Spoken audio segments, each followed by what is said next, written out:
Hello friends, मैं संगीता। मैंने अभी थोड़ी देर पहले आप लोगों से एक डिस्कशन किया था कि इन्फ्लेशन डिफ्लेशन क्या होता है। मार्केट में इस वर्ड का यूज होता है, इकोनॉमिक्स से इस वर्ड का यूज होता है, एग्जाम में ये बहुत पूछा जाता है। और मार्केट में जो स्थिति चल रही है कोरोना की, उससे क्या इफेक्ट पड़ने वाला है हमारी इकोनॉमी को, आप देख रहे होंगे। जैसे छोटे शब्दों में मैं आपको बताऊंगी इन्फ्लेशन और डिफ्लेशन के बारे में। इन्फ्लेशन का मतलब होता है मुद्रास्फीति, और मुद्रास्फीति का मतलब होता है मुद्रास्फीति। एक बैलून में अगर एयर भरी जाती है तो वो बैलून क्या होता है, फूलता है। लेकिन अगर वो एयर ज्यादा भर दी जाती है तो वो बैलून फट जाता है। तो कहने का मतलब है कि जब मार्केट में मनी का सर्कुलेशन ज्यादा हो जाता है तो वो कंडीशन इन्फ्लेशन की होती है।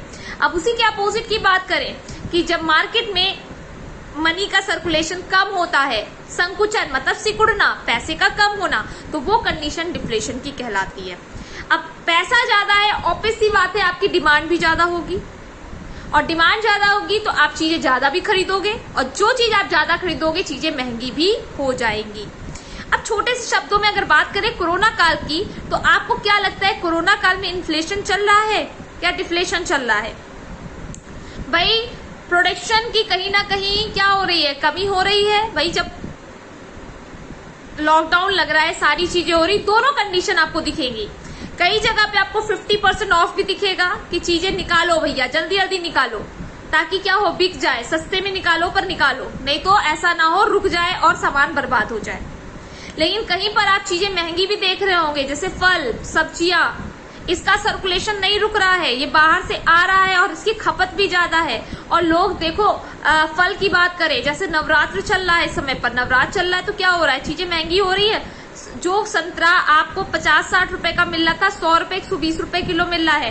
सेब 220 रुपए किलो मिल रहा है। तो ये क्या कंडीशन है, ये कंडीशन इन्फ्लेशन की है। तो हमें इसे कंट्रोल कैसे करना है, इसके लिए आरबीआई क्या पॉलिसी यूज करती है? तो आरबीआई इसके लिए जो पॉलिसी यूज करती है उसे कहते हैं मॉनेटरी पॉलिसी, और जो गवर्नमेंट यूज करती है उसे कहते हैं फिस्कल पॉलिसी। अब आरबीआई जो पॉलिसी यूज करती है उसके लिए आरबीआई कौन से टूल्स यूज करती है, तो आपने मार्केट में सुना होगा, या तो आपने न्यूज़पेपर अगर आप पढ़ते होंगे तो आपने सुना होगा, जिसमें RBI repo rate, CRR, SLR, reverse repo rate, इन सब का यूज करती है, और इससे मार्केट में मनी को कंट्रोल करती है। और सारी चीजों को कंट्रोल करने के बाद भी आरबीआई की बस में नहीं होता है, तो लास्ट ऑप्शन होता है आरबीआई के पास कि वो गवर्नमेंट सिक्योरिटीज को मार्केट में सेल और परचेज कर देती है।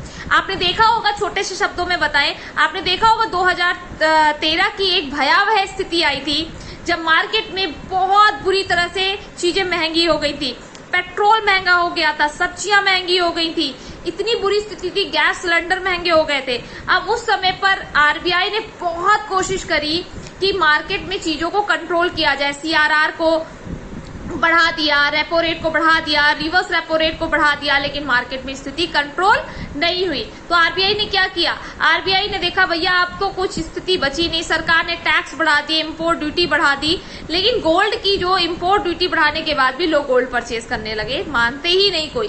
अब उसके लिए आरबीआई ने क्या किया, एक इन्फ्लेशन इंडेक्स बॉन्ड, वर्ड आपने सुना होगा, उस बॉन्ड के थ्रू आरबीआई ने लोगों से कहा तुम इस बॉन्ड को परचेज करो, हम तुम्हें इस पर इंटरेस्ट रेट ज्यादा देंगे अकॉर्डिंग टू इन्फ्लेशन।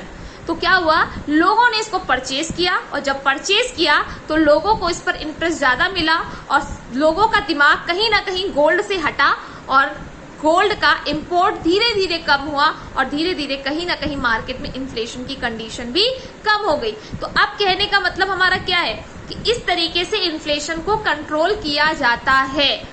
ठीक है, तो इस तरीके से इन्फ्लेशन को कंट्रोल किया जाता है। इसमें बहुत सारी चीजें हैं, और ये टॉपिक भी हम लोग पढ़ते रहेंगे। तो तब तक के लिए आप लोग का बहुत बहुत धन्यवाद। अगर पसंद आए तो जरूर हमारे साथ जुड़िएगा। डेली लाइव क्लास जो मेरी होती है वो रात में 8 बजे होती है, और ऐप पर जो क्लास होती है वो सुबह हमारी 9:30 बजे होती है। और सुबह की क्लास में हम लोग डिस्कस करते हैं करंट अफेयर्स, और साथ की क्लास में हम लोग डिस्कशन करते हैं जीएस के क्वेश्चंस। तो वहां पर जुड़ना मत भूलिए। तब तक के लिए बहुत बहुत धन्यवाद, और आप लोग इसी तरीके से हमारे साथ बने रहिए। Thank you so much.